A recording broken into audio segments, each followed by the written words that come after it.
Los invito a que busquen en sus Biblias en el Evangelio de Mateo, capítulo 1, versículos 18 al 25. Mateo capítulo 1, versículos 18 al 25. Y hoy vamos a estar continuando el segundo mensaje de nuestra serie de Navidad, Emmanuel, Dios con nosotros, y lo vamos a hacer estudiando el comienzo del Evangelio de Mateo, ahí en el capítulo 1, versículos 18 al 25. La semana pasada nosotros hablamos del gran descenso. Hoy vamos a estar entonces terminando esta corta serie hablando acerca del propósito de la Navidad. El propósito de la Navidad.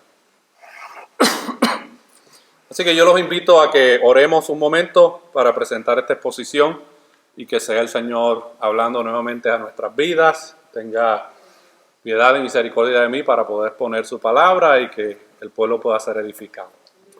Señor, venimos delante de tu presencia en estos momentos porque nos preparamos para ser expuestos a tu palabra, Señor. Pedimos que tú obres a través de ella, que tú nos enseñes, porque ese es uno de los propósitos de tu palabra, enseñarnos. Tu palabra dice en el libro de los Salmos, tu palabra, Señor, quita lo simple. Que tú nos ayudes, Señor, a aprender. Que por medio de la enseñanza de tu palabra podamos crecer en el conocimiento de quién tú eres y de tu revelación, Señor. Que podamos ver a través de este pasaje el maravilloso plan soberano de redención que tú estableciste, Señor, para venir a salvarnos. Y que podamos en esta hermosa tarde poder ver y entender mejor el propósito de la encarnación, el propósito del por qué nosotros durante esta época celebramos lo que se llama como la Navidad o la Natividad. Que seas tú ministrando a tu pueblo, Señor, a las necesidades que hay aquí y que podamos terminar este año 2021 fortalecidos en tu palabra, Señor, porque no sabemos qué nos depara este año 2022, Señor, pero nuestras vidas están en tus manos. Las adversidades que queremos enfrentar ya tú las conoces, las crisis que habremos de padecer ya tú las conoces, Señor. Pero que esta palabra, Señor, que hemos escuchado todo este año 2021, que sea, Señor, un buen fundamento en nuestras vidas para poder sostenernos en el día de conflicto, Señor, para que pueda sostenernos en el día de la angustia, que podamos ver tu maravilloso plan de salvación a través de tu Hijo Jesucristo. Todo esto te lo pedimos en el nombre de Jesús. Amén. Primero, yo quiero que ustedes me den la oportunidad de aclarar algunas cosas acerca de esta celebración de Navidad, porque quizás es posible que haya algunas preguntas o algunas inquietudes en algunos de ustedes, dependiendo de cuál fue su contexto religioso o no religioso en el pasado. Y yo quiero que por lo menos usted se vaya de aquí, de este lugar, con algunas de estas dudas y preguntas tal vez aclaradas. Especialmente en esta época, mis hermanos, hay un sector dentro del cristianismo que gracias a las redes sociales se prepara, mis hermanos, para atacar de manera directa y acérrima todo lo que tenga que ver con la celebración de la Navidad. Y usted comienza a ver los memes en Facebook, comienza a ver los comentarios, comienza a ver los videos de estos predicadores condenando la celebración de la Navidad. Así que hay varias cosas que nosotros lo más probable hemos escuchado en algún momento dado acerca de por qué un gran grupo, porque déjeme decirle algo, somos mayoría. Hay un porcentaje de rebeldes legalistas por ahí, mis hermanos, pero ellos son minoría. Pero ¿por qué la mayoría de los cristianos celebran la Navidad? Y algunas de las cosas que a lo mejor yo he escuchado, y yo sé que ustedes han escuchado también, por ejemplo, la Navidad tuvo origen pagano y por lo tanto los cristianos no deben celebrarla. ¿Cuántos de ustedes han escuchado ese argumento? ¿Verdad que sí? Ok. Pero también es interesante que sí celebran el cumpleaños de alguien cuando también aparentemente eso tuvo orígenes un poquito medio extraños, mis hermanos, en el pasado. O sea que el cumpleaños sí lo celebran personal, pero no celebran la Navidad. Pero bueno, Jesús no nació el 25 de diciembre, por tanto no debemos celebrar ese día. Eso es verdad lo que están diciendo, mis hermanos. Jesús no nació el 25 de diciembre. No vemos ninguna ordenanza en la Biblia para celebrar la Navidad. Ese es otro argumento. Durante esta época el mundo celebra el consumismo, las fiestas y un montón de otras cosas que no tienen nada que ver con Cristo. ¿Estaríamos de acuerdo, verdad, con ese argumento? Porque es la realidad, mi hermano. El no creyente sí conoce algo, en su mayoría conocen algo acerca del nacimiento de un personaje llamado Jesús, y a lo mejor ponen un pesebre debajo del arbolito, pero lo que se dedican, mis hermanos, a estas fiestas es a beber, a fumar, a emborracharse, a comer, a todo tipo de actos pecaminosos. Pero nosotros entendemos que esto, mis hermanos, es simplemente un tema de libertad cristiana y conciencia, ya que no se está celebrando ni se está participando de algo que sea pecaminoso, sino que por el contrario, recordamos y celebramos la encarnación de Cristo de una manera especial.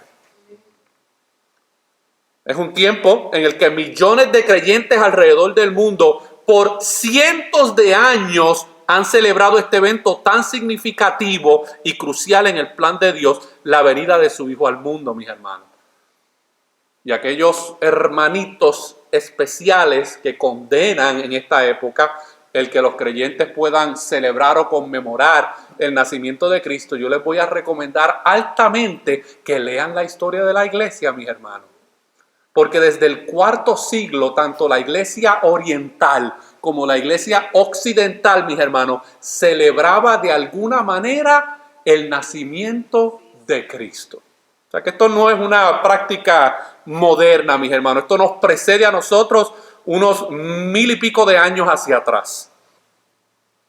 Y aunque ciertamente no existe una ordenanza bíblica para celebrarla, porque no la vamos a encontrar en las Escrituras, y por tanto nadie está obligado a hacerlo, es importante dejar eso claro, sigue siendo un tema de conciencia y libertad cristiana, y tampoco es correcto juzgar, menospreciar o criticar a aquellos que, haciendo ejercicio lícito de su libertad y conciencia, deciden celebrar esta celebración.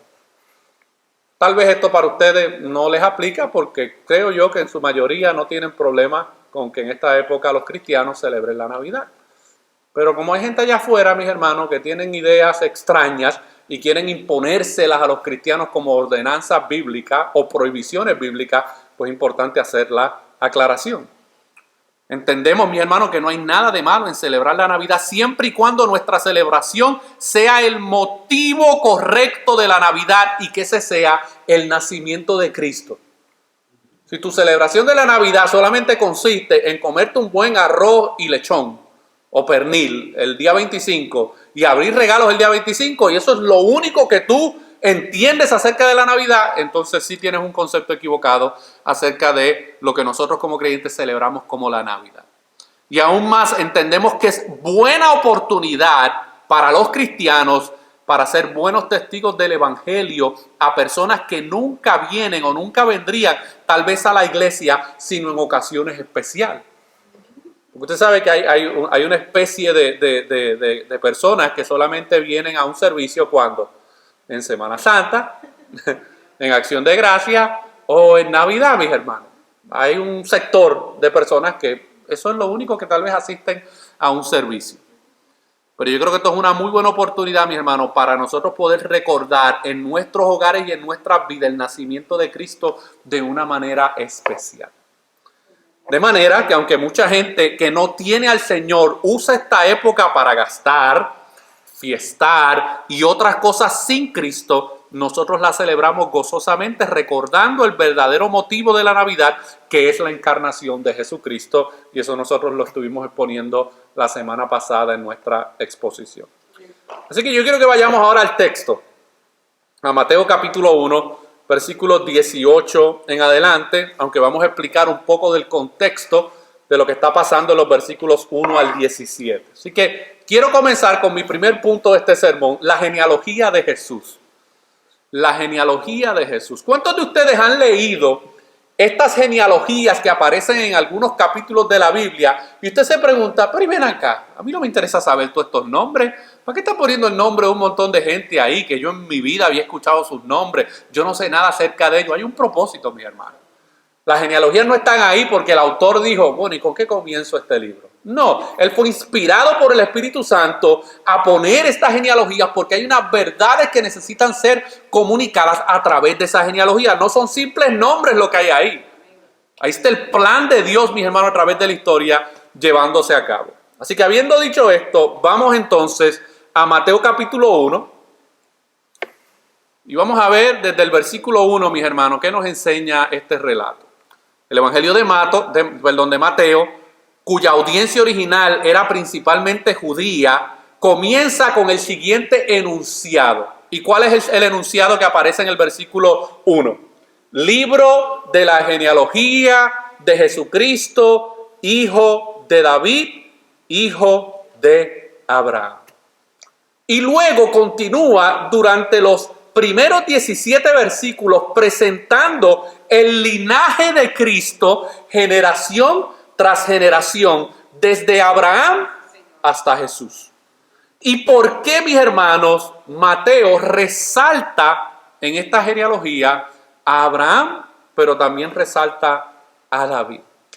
Nosotros debemos recordar que Abraham representa el comienzo de ¿qué? El pueblo judío. Y es con él, con Abraham, que Dios hace un pacto eterno en el que promete multiplicar su simiente y traer a través de él una gran nación y bendecir a todas las otras naciones de la tierra a través de esa descendencia. Eso nosotros lo podemos ver en Génesis capítulo 12, versículos 1 al 3 y Génesis capítulo 17, versículos 1 al 27. Ahí tú comienzas a ver el pacto y la promesa que Dios hace con Abraham. Por tanto, para los judíos era esperado que el Mesías fuera descendiente ¿de quién? De Abraham. Porque ellos tenían conocimiento de la promesa que se había dado en Génesis capítulo 3, que se le dio a Eva y a Adán. En Génesis capítulo 12 se le da una promesa a Abraham y en Génesis capítulo 17 se confirma nuevamente esa promesa. Así que los judíos estaban esperando que el Mesías fuera descendiente de Abraham, un judío, para que así se cumpliesen las escrituras. Y Mateo necesita comenzar su evangelio dando por sentado, mis hermanos, que Jesús es ese Mesías que se había prometido y que se había profetizado no solamente a Abraham, sino también a David. Debemos recordar que fue con el rey David que Dios hizo también un pacto y una promesa de hacer de él un gran nombre, darle un hijo que construiría el templo en Jerusalén y de establecer su reino eternamente por medio de su descendencia. Y eso tú lo puedes leer en 2 de Samuel, capítulo 7, versículos 8 al 17. 2 de Samuel, capítulo 7, versículos 8 al 17, tú ves el pacto y la promesa que Dios hace a través de la vida de David. Ahora, esta promesa que Dios le da a David tiene un doble cumplimiento. Hay un cumplimiento inmediato en el hijo de David, que fue Salomón, y eso usted lo puede ver en los versículos 13 al 15 de 2 de Samuel, capítulo 7, y otro más adelante a través del Mesías prometido. ¿Por qué? Porque Salomón, ¿qué? Salomón se murió, mis hermanos, ¿verdad? Así que Salomón no fue rey perpetuamente. Así que vemos el doble cumplimiento. La primera parte a través de Salomón, pero luego también a través del Mesías prometido, el rey esperado que garantizaría que el reino de David y su descendencia fuera un reino eterno y fuera un reino perpetuo. Eso lo ve en los versículos 13 y los versículos 16 de ahí de 2 de Samuel capítulo 7. ¿Qué más nos muestra, mis hermanos, ese pasaje? Bueno, que un trono perpetuo necesita ¿qué? Un rey perpetuo. Por ende, esa promesa y esa profecía y ese pacto dado por Dios a David no se puede cumplir en la persona de Salomón, porque Salomón murió, mis hermanos, no fue perpetuo. Por lo que el pueblo judío esperaba que el Mesías fuera también un descendiente de David, de la familia y el linaje real, y que fuera perpetuo. ¿Estamos claros hasta ahí? Estamos tratando de explicar, mis hermanos, por qué Mateo comienza su evangelio diciendo lo que dice ahí en el versículo 1. Así que Mateo comienza dejando claro que Jesús es el Mesías prometido. Él fue judío, descendiente de Abraham, y también fue linaje real, descendiente del rey David, según las promesas encontradas en las Escrituras. Así que, de manera que aquí hay dos preguntas importantes y cruciales que todo ser humano debe hacerse durante su vida, que déjeme decirle algo, afectarán su eternidad. Hay dos preguntas que nos debemos hacer a la luz de estos textos que vamos a estar viendo, y las respuestas a esa pregunta tienen consecuencias eternas, mis hermanos. ¿Y cuáles son esas dos preguntas? ¿Es la Biblia realmente la palabra de Dios? Porque si alguien, mis hermanos, no cree que toda la palabra de Dios es la palabra de Dios, pues entonces, mis hermanos, todo lo demás puede ser cuestionado, no hay verdades absolutas. ¿Quién garantiza que Jesús sea quien realmente es o quien realmente fue? Esa es la primera pregunta, ¿es la Biblia realmente la palabra de Dios? Y si tu respuesta es sí, yo creo que la Biblia es la palabra de Dios, pues entonces nosotros nos sometemos a la autoridad de la palabra de Dios. Aunque a veces es difícil por nuestra naturaleza pecaminosa, pero yo entiendo que esa es la palabra de Dios. Segunda pregunta, ¿es realmente o es Jesús realmente quien la Biblia dice que Él es? Porque si yo no creo que la Biblia es la palabra de Dios, pues yo puedo cuestionar si realmente Jesús es quien realmente la Biblia dice que Él es. Si las respuestas a estas preguntas son sí, entonces debemos alinearnos con esta realidad para estar del lado correcto de la línea cuando sea necesario.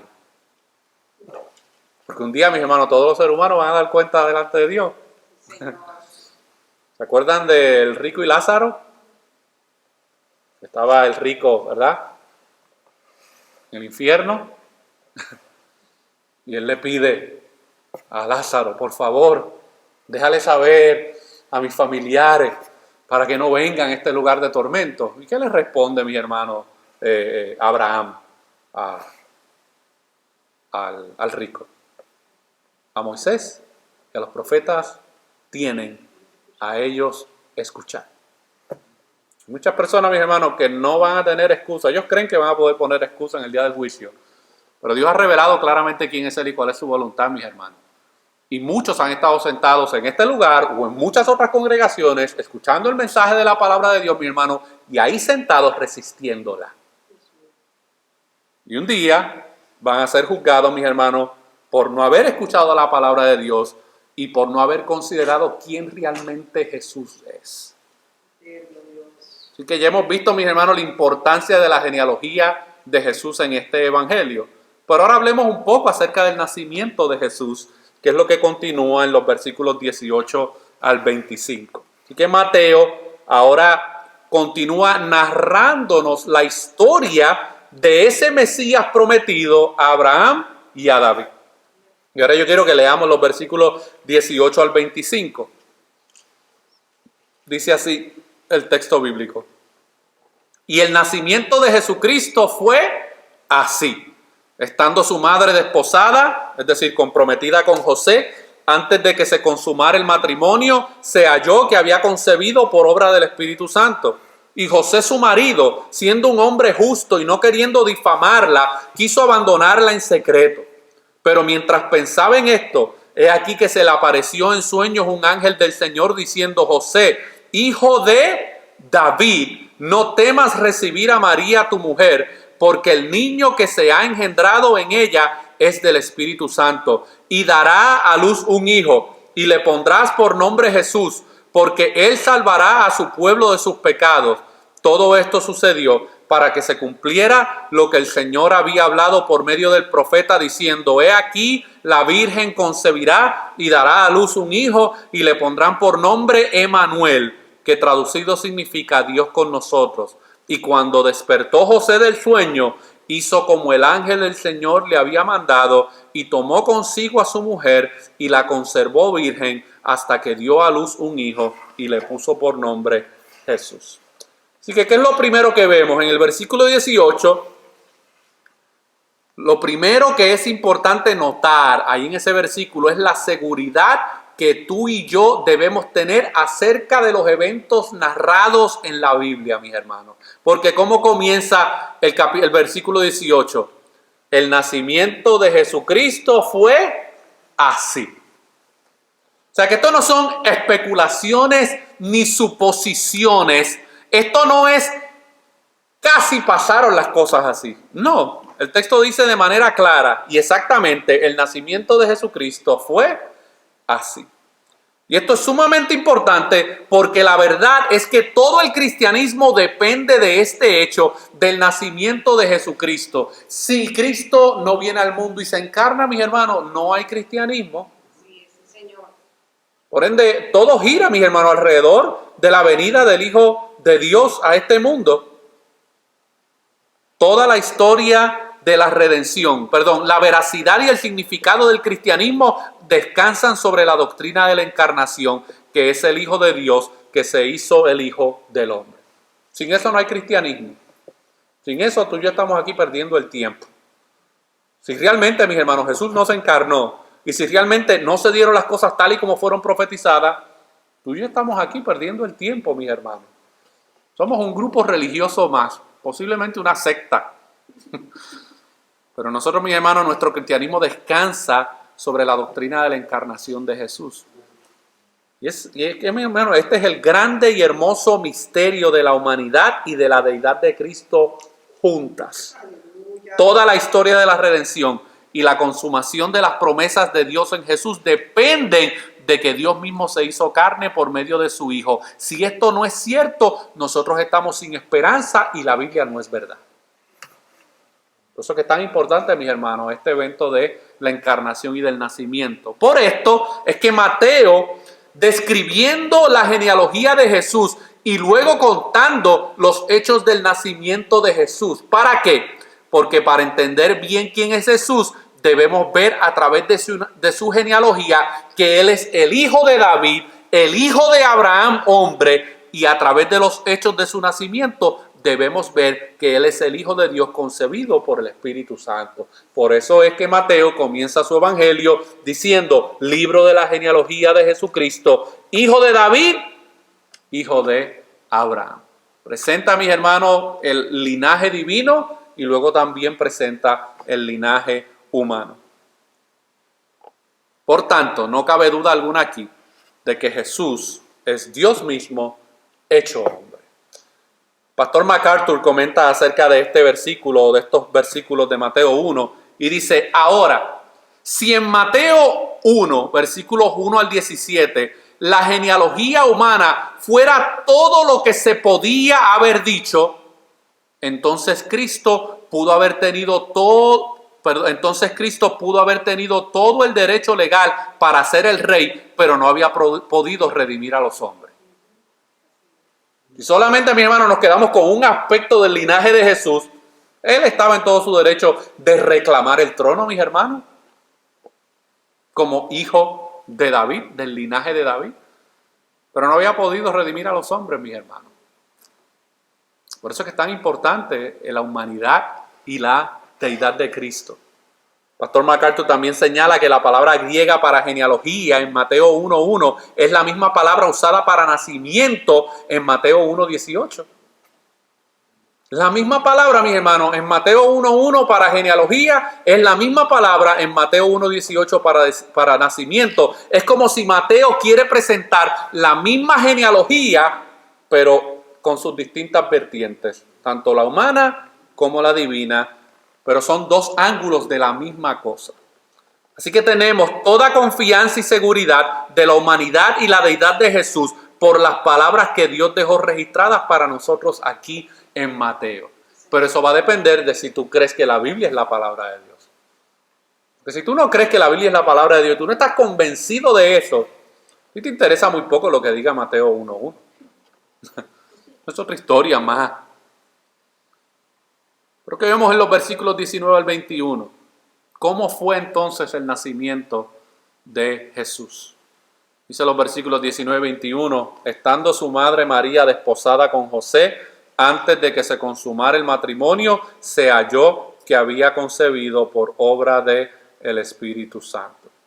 Si usted ha leído el relato en los diferentes evangelios, usted sabe que José y María ya estaban comprometidos, pero aún no se había consumado el matrimonio. Sin embargo, María ya estaba embarazada. Complicado eso, mis hermanos. En la cultura hebrea existía este tiempo de compromiso antes de la ceremonia de bodas, distinto al que tal vez nosotros conocemos hoy. De hecho, yo me enteré por una situación que hay lugares todavía en el mundo, tanto en Oriente como tal vez aquí en Occidente también, donde las familias se ponen de acuerdo para formalizar el compromiso de una pareja. Y la familia forma parte, ¿verdad?, de ese proceso y de esa decisión.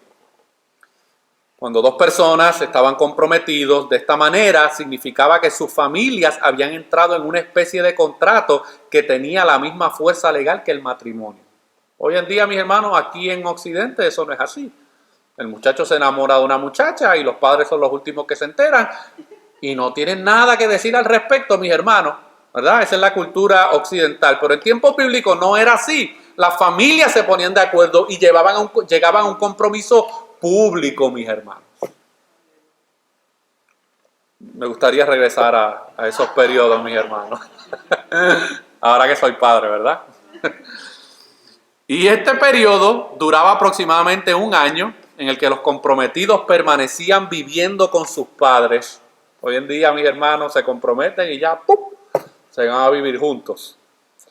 Pero ya estaban separados el uno para el otro y debían probar su fidelidad el uno para con el otro. Y si por alguna razón había que disolver este compromiso, debía llevarse a cabo un divorcio formal, donde las familias también estaban involucradas en esa decisión, mis hermanos.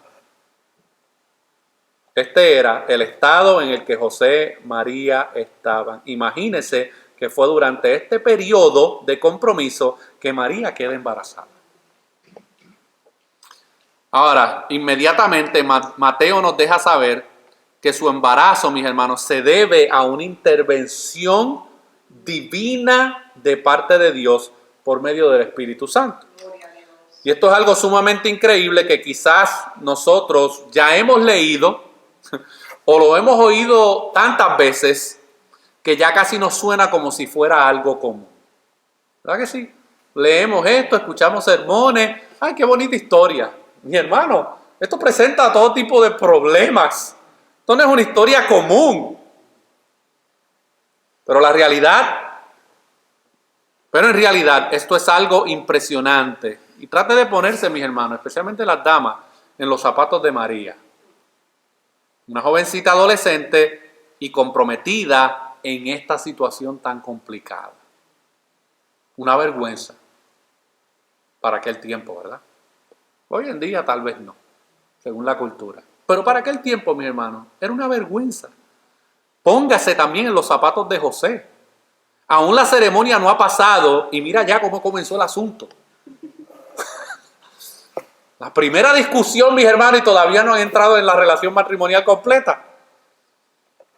De ahí se nos dice entonces que cuando José lo supo, quiso divorciarse de ella, mis hermanos, discretamente, para no ponerle en descrédito. Eso es lo que vemos en el versículo 19.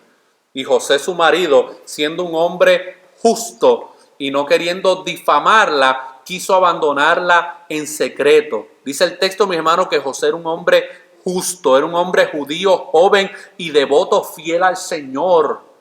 No era un hombre impío, carnal, mundano, mis hermanos. No, era un hombre fiel y devoto al Señor. ¿Y cómo nosotros sabemos que era fiel y justo? Por la manera evidente en que él trató de resolver el asunto con discreción, teniendo consideración hacia María. ¿Por qué? Oh, mis hermanos, por una sencilla razón. Y aunque es verdad que Juan capítulo 8, versículos 1 al 11, no aparece en los manuscritos más antiguos, sino que aparece en unos manuscritos más tardíos, pero la mayoría de nuestras Biblias tienen el relato de Juan capítulo 8, versículos 1 al 11, donde es el relato de la mujer que fue sorprendida en adulterio y que fue llevada delante de Jesús y que los fariseos querían, ¿verdad?, que Jesús dijera algo porque ellos ya tenían listas las piedras para matarla, ¿verdad? Y es verdad, mis hermanos, que ese relato no aparece en los manuscritos más tempranos, para que tal vez pongamos en perspectiva este asunto que está viviendo José y María. Pero piensen por un momento en esa mujer sorprendida en adulterio, en esa porción del Evangelio de Juan. ¿Cuál sería o cuál es la respuesta de todos los que la rodeaban? apedréenla. Estaban a punto, mis hermanos, de apedrearla a la muerte. ¿Por qué? Porque ¿qué decía la ley de Moisés en Levítico 20:12 acerca de esto? Si un hombre comete adulterio con la mujer de otro hombre, que cometa adulterio con la mujer de su prójimo, el adúltero y la adúltera ciertamente han de morir. Imagínense, José ahora se entera de que su comprometida está embarazada. ¿En qué va a pensar? Porque para los efectos, mis hermanos, ya eran un matrimonio delante de la familia y delante de la comunidad. Automáticamente, ¿en qué van a pensar? Lo que iba a pensar José en su naturaleza carnal y humana. Aquí lo que hubo fue un adulterio, porque conmigo no fue. También, mis hermanos, Deuteronomio capítulo 22, versículos 20 al 24, dice acerca de cómo se han de tratar estos asuntos. Pero si el asunto es verdad, que la joven no fue hallada virgen, entonces llevarán a la joven a la puerta de la casa de su padre, y los hombres de su ciudad la apedrearán hasta que muera, porque ella ha cometido una infamia en Israel, prostituyéndose en la casa de su padre. Así quitarás el mal de en medio de ti. Si se encuentra a un hombre acostado con una mujer casada, los dos morirán, el hombre que se acostó con la mujer y la mujer, así quitarás el mal de Israel. Si José, mis hermanos, hubiese sido un hombre de esos de armas tomadas, hubiese hecho, mis hermanos, todo un escándalo, hubiese sacado a María de la casa y hubiese tratado de averiguar ¿y quién embarazó a mi comprometida? ¿Verdad que sí, mis hermanos? ¿Qué sigue diciendo el texto? Versículo 23. Si hay una mujer, si hay una joven virgen que está comprometida a un hombre y otro hombre la encuentra en la ciudad y se acuesta con ella, entonces llevaréis a los dos a la puerta de esa ciudad y los apedrearéis hasta que mueran. La joven porque no dio voces en la ciudad y el hombre porque ha violado a la mujer de su prójimo. Así quitarás el mal de medio de ti. Ay, hermano Jorge, yo no sabía que eso estaba en la Escritura. Sí. Lean sus Biblias, mis hermanos. Obviamente habían todas unas razones de por qué estas medidas tan severas se tenían que tomar, mis hermanos. Por lo que José, mis hermanos, sabía claramente lo que le esperaba a María si esto se hacía un escándalo público. Él sabía lo que le esperaba a María. Y lo que le esperaba a mis hermanos era que la apedrearan públicamente. Por eso es que en el versículo 19 dice que él quiso abandonarla en secreto para no difamarla, porque él era un hombre justo y misericordioso. Luego el texto nos sigue diciendo lo que ocurre en el versículo 20. Gracias a Dios, mis hermanos, que llegó el versículo 20.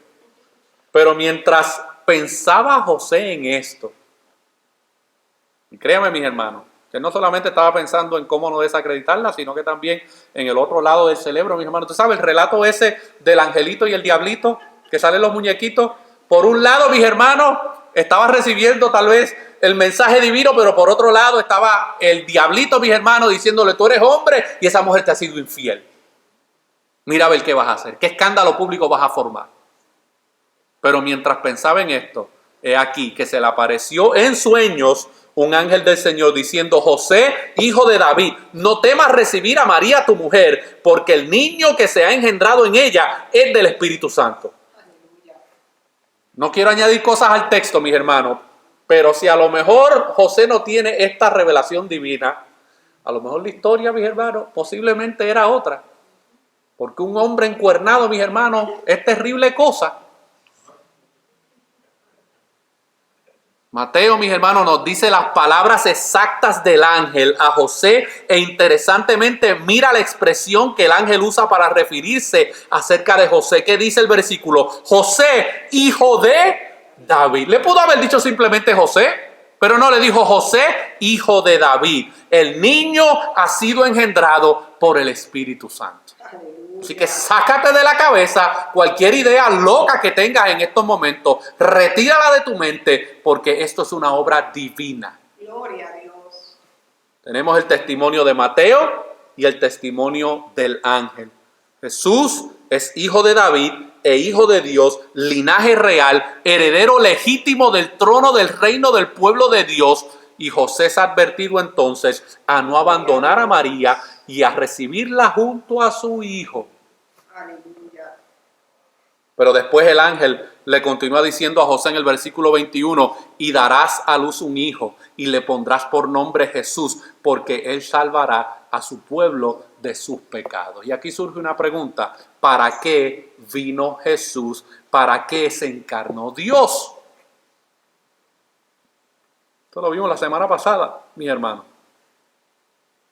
Su nombre, el nombre de Jesús nos dice para qué él vino: para salvar a su pueblo de sus pecados. Y esta es la razón por la que nosotros celebramos la Navidad, mis hermanos. No solo celebramos el hecho de que Dios se encarnó y vivió entre nosotros simplemente como un pensamiento bonito junto a la blanca nieve que pueda caer el día 24 o 25, o los regalos, o los aguinaldos, etc. Esta es la realidad de la Navidad. Sin la cruz no hay Navidad. No hay celebración. Es imposible desconectar su nacimiento de la cruz. Desde el principio es claro que el propósito de su venida es salvar al pueblo de sus pecados. Ahora, ¿cómo Jesús haría eso? A través de su sacrificio en la cruz. ¿Qué nos dice los versículos 22 al 25? Dice: todo esto sucedió para que se cumpliera lo que el Señor había hablado por medio del profeta, diciendo. Miren, mis hermanos, miren lo que el ángel le tiene que recordar a José. Porque, seamos honestos, mis hermanos, biológicamente una mujer virgen ¿puede dar a luz?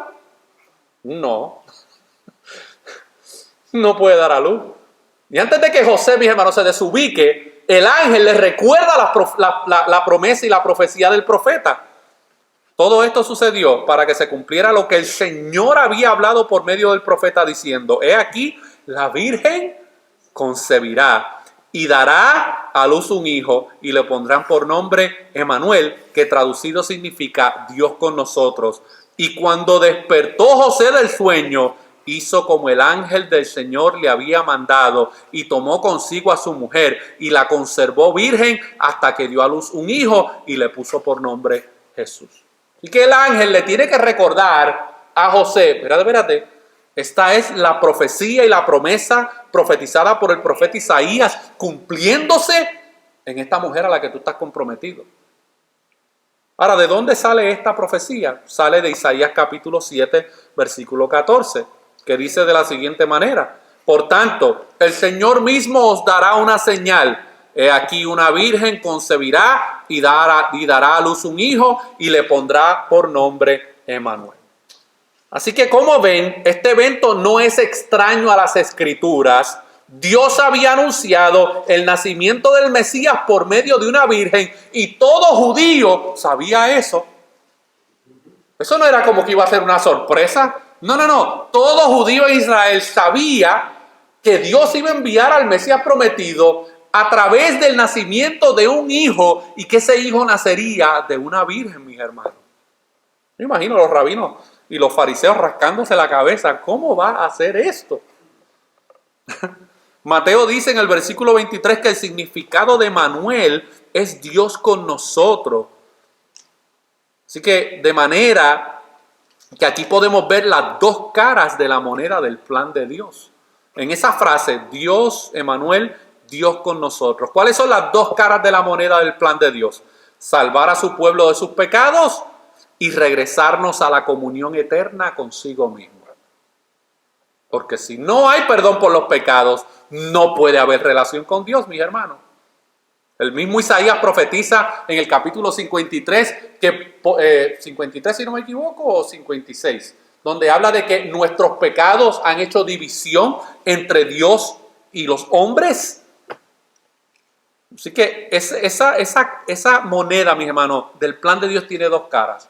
Por un lado, salvar a su pueblo de sus pecados. Y número dos, regresarnos a la comunión eterna consigo mismo. Y esto es lo hermoso del mensaje del Evangelio. Y que mucha gente, mis hermanos, pasa por alto a la hora de hablar de nuestra salvación. Y es que aquí nosotros podemos ver, mis hermanos, que Dios nos ha salvado pero también nos ha salvado para. Nos ha salvado del pecado y de la muerte y nos ha salvado para que podamos disfrutar de una comunión con Él. Y miren, a través de todo el Antiguo Testamento y del Nuevo Testamento nosotros podemos ver cómo Dios desea tener comunión con su pueblo. Y yo quiero que consideremos varios pasajes, tanto del Antiguo como del Nuevo Testamento. Yo los voy a ir leyendo rápido porque son varios por asuntos de tiempo, pero si usted puede anotarlo o puede buscarlos ahí rapidito, donde vamos a ver, mis hermanos, cómo Dios siempre reveló que quería tener comunión con su pueblo. El primero está en Génesis 17:8.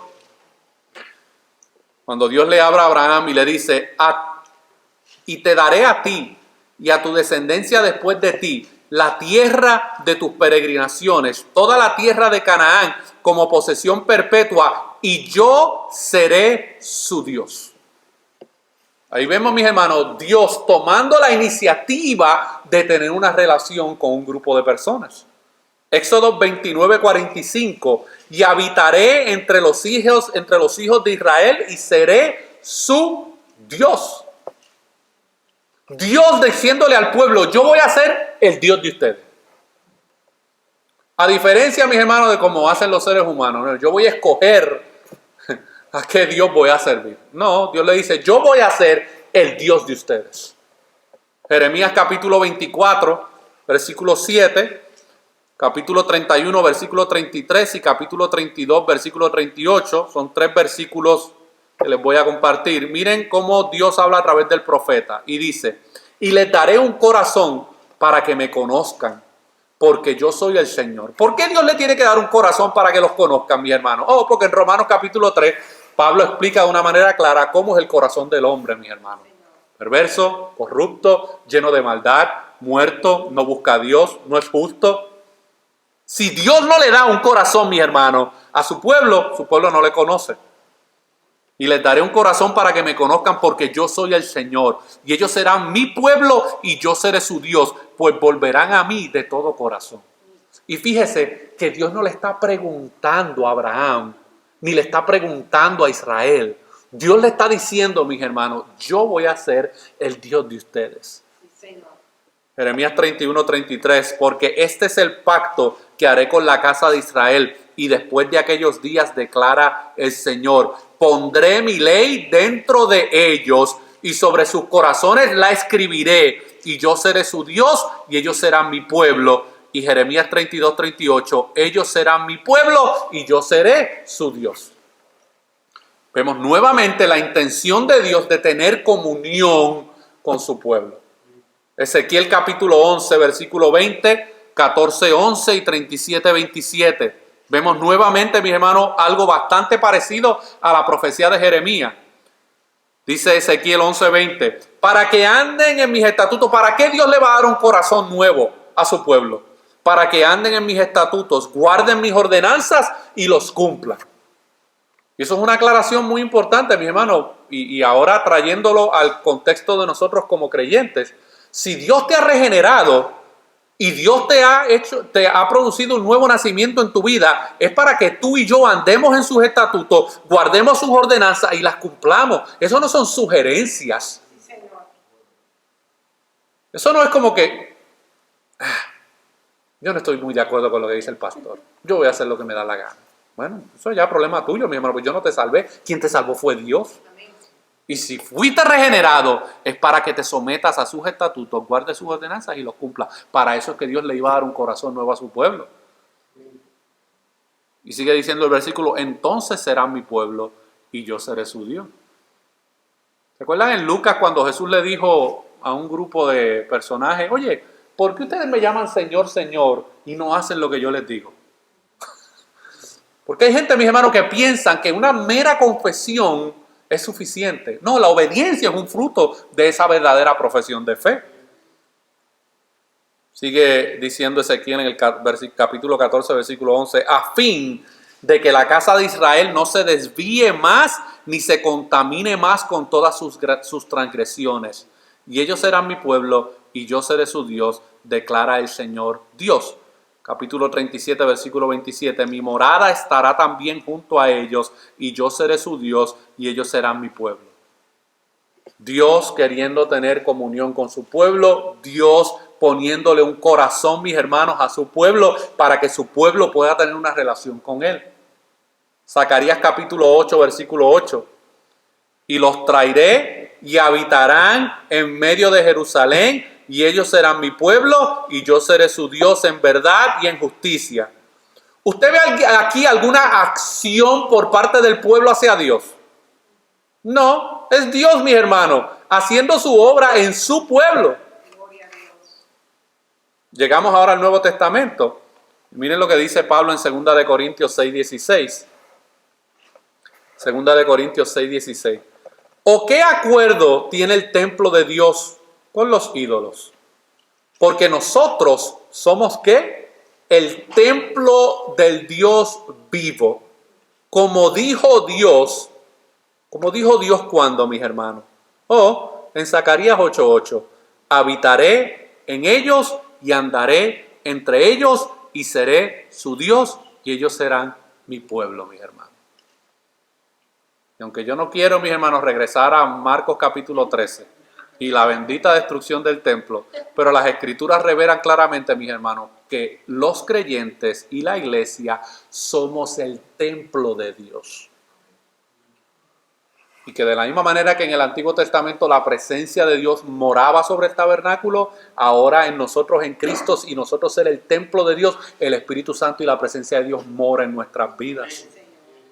Aleluya. Así que si usted está buscando un tercer templo, pues entreténgase con él. Hebreos 8:10, porque este es el pacto que yo haré con la casa de Israel después de aquellos días, dice el Señor.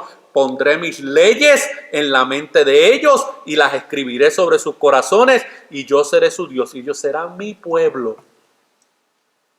Y Apocalipsis capítulo 21, versículo 3. Entonces oí una gran voz que decía desde el trono, he aquí el tabernáculo de Dios está entre los hombres y Él habitará entre ellos y ellos serán su pueblo y Dios mismo estará entre ellos, mis hermanos. Y eso es una realidad en el día de hoy. No es que nosotros habitaremos un día con Dios o que Dios un día habitará con nosotros, mis hermanos. Ya Dios habita con su pueblo.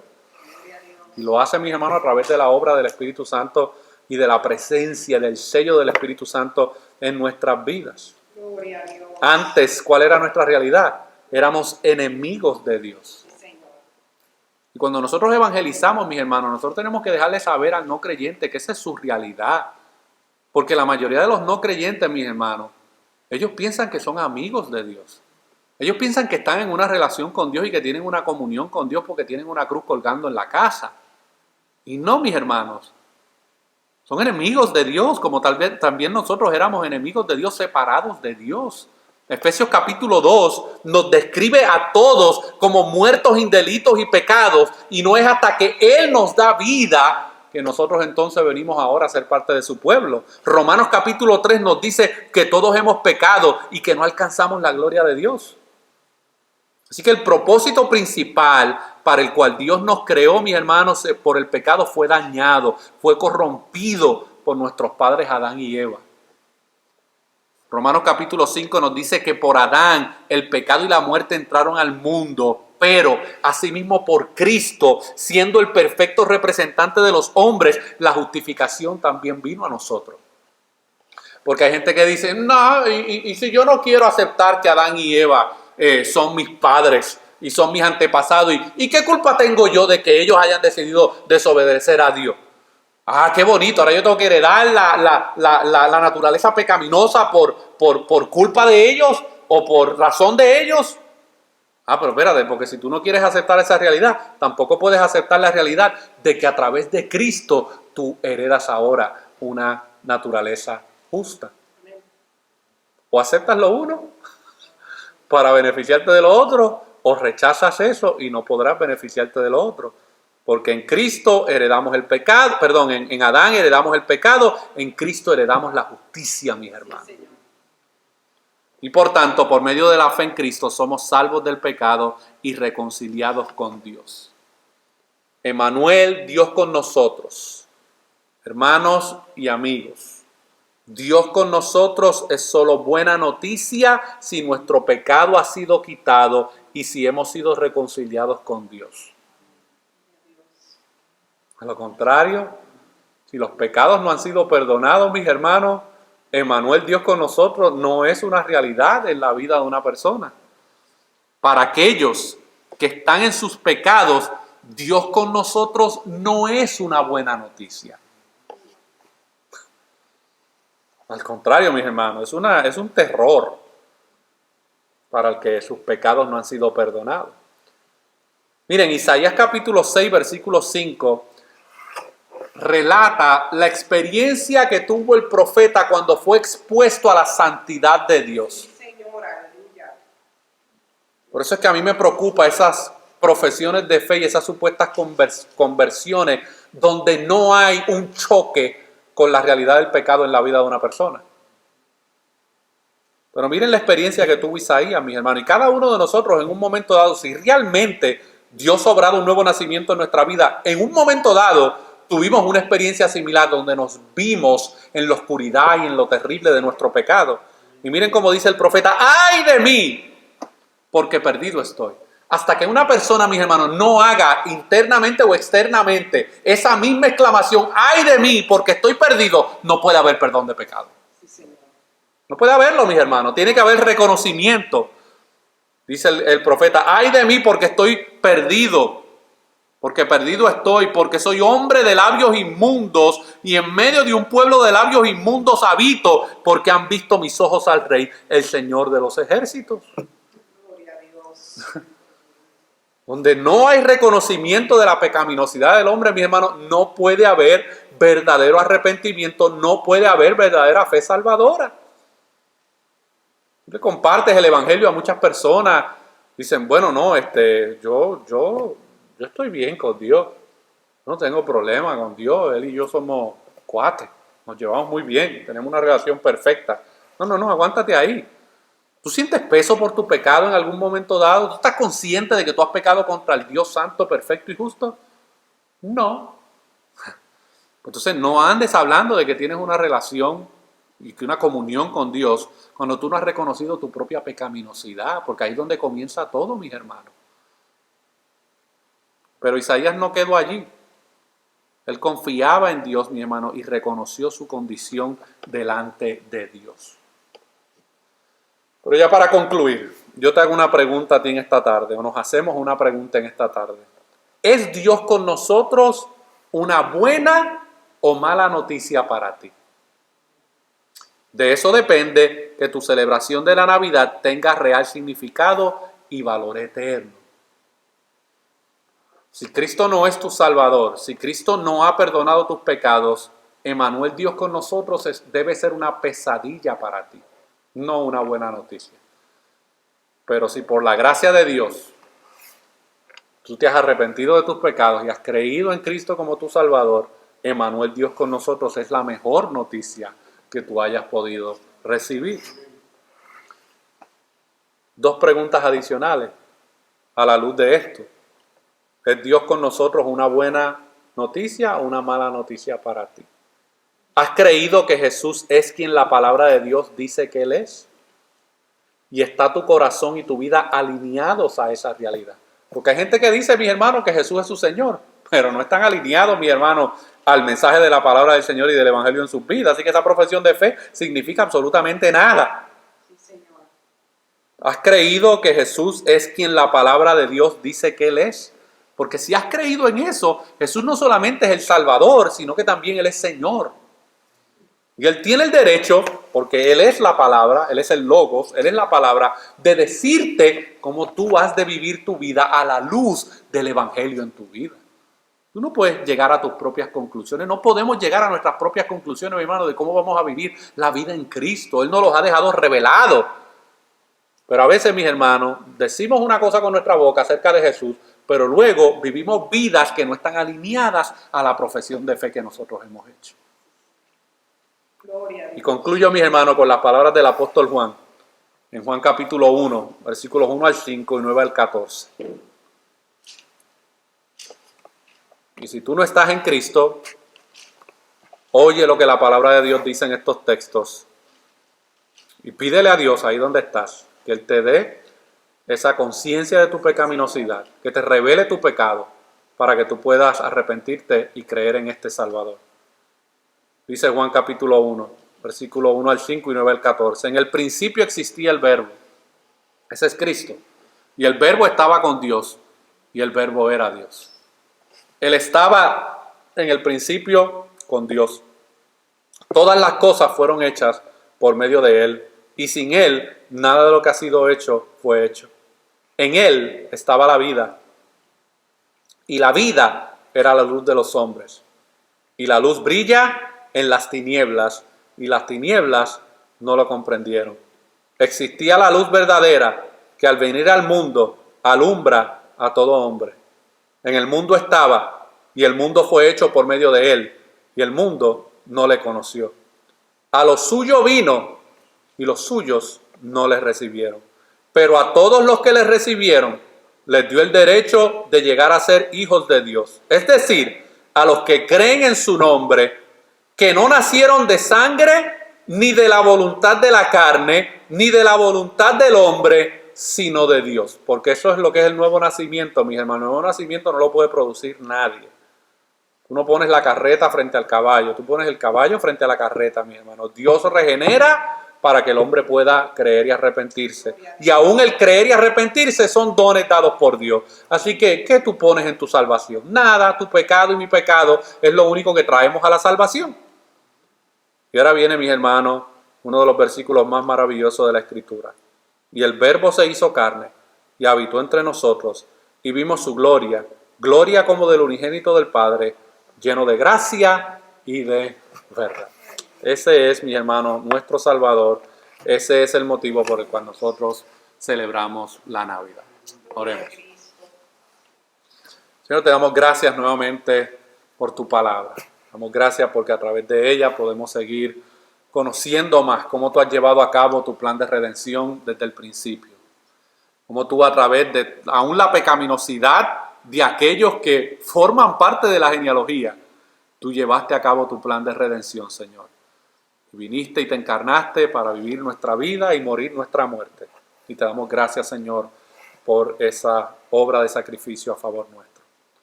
Y en este nuestro último servicio del 2021, Señor, que podamos afianzarnos cada vez más en tu palabra, que podamos crecer en sometimiento a tu palabra, que podamos alinearnos cada día más a lo que tú has revelado en tu palabra, Señor, porque es a través de esa obediencia a tu palabra que tú sigues santificando y transformando nuestras vidas, Señor. Que este nuevo año 2022 traiga crecimiento espiritual a cada uno de los hermanos y de las hermanas que forman parte de esta congregación. Que podamos crecer en nuestro conocimiento de ti, Señor. Que podamos crecer en nuestro amor hacia ti. Que podamos crecer y aumentar nuestra devoción a ti. Y que nos arrepintamos en el día de hoy por la apatía, por la indiferencia, por la falta de compromiso, por el desdén, por la superficialidad. Tú lo diste todo, Señor. Todo por nosotros. Nosotros podamos entender lo que realmente es el poder del Evangelio en nuestras vidas y a través de nuestras vidas, Señor. Y que sea un nuevo año de compromiso, de nuevas fuerzas, de nuevas metas espirituales.